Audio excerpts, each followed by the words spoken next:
بسم الله الرحمن الرحيم. هل أتى على الإنسان حين من الدهر لم يكن شيئا مذكورا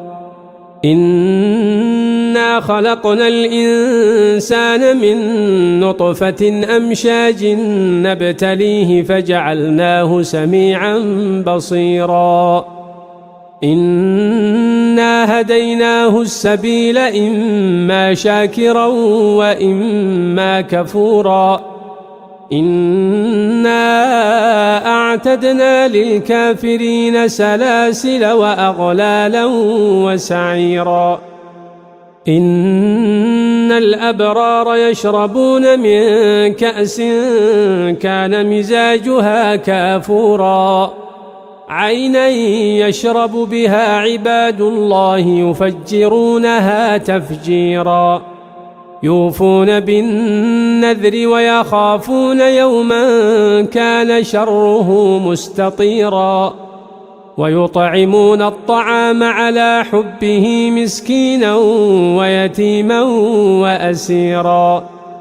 إنما نطعمكم لوجه الله لا نريد منكم جزاء ولا شكورا إنا نخاف من ربنا يوما عبوسا قمطريرا فوقاهم الله شر ذلك اليوم ولقاهم نضرة وسرورا وجزاهم بما صبروا جنة وحريرا متكئين فيها على الأرائك لا يرون فيها شمسا ولا زمهريرا ودانية عليهم ظلالها وذللت قطوفها تذليلا ويطاف عليهم بآنية من فضة وأكواب كانت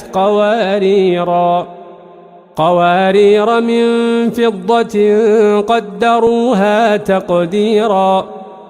ويسقون فيها كأسا كان مزاجها زنجبيلا عينا فيها تسمى سلسبيلا ويطوف عليهم ولدان مخلدون إذا رأيتهم حسبتهم لؤلؤا منثورا وإذا رأيت ثم رأيت نعيما وملكا كبيرا عاليهم ثياب سندس خضر واستبرق وحلوا أساور من فضة وسقاهم ربهم شرابا طهورا إن هذا كان لكم جزاء وكان سعيكم مشكورا إنا نحن نزلنا عليك القرآن تنزيلا فاصبر لحكم ربك ولا تطع منهم آثما أو كفورا واذكر اسم ربك بكرة وأصيلا ومن الليل فاسجد له وسبحه ليلا طويلا إن هؤلاء يحبون العاجلة ويذرون وراءهم يوما ثقيلا نحن خلقناهم وشددنا أسرهم وإذا شئنا بدلنا أمثالهم تبديلا إن هذه تذكرة فمن شاء اتخذ إلى ربه سبيلا وما تشاءون إلا أن يشاء الله إن الله كان عليما حكيما يدخل من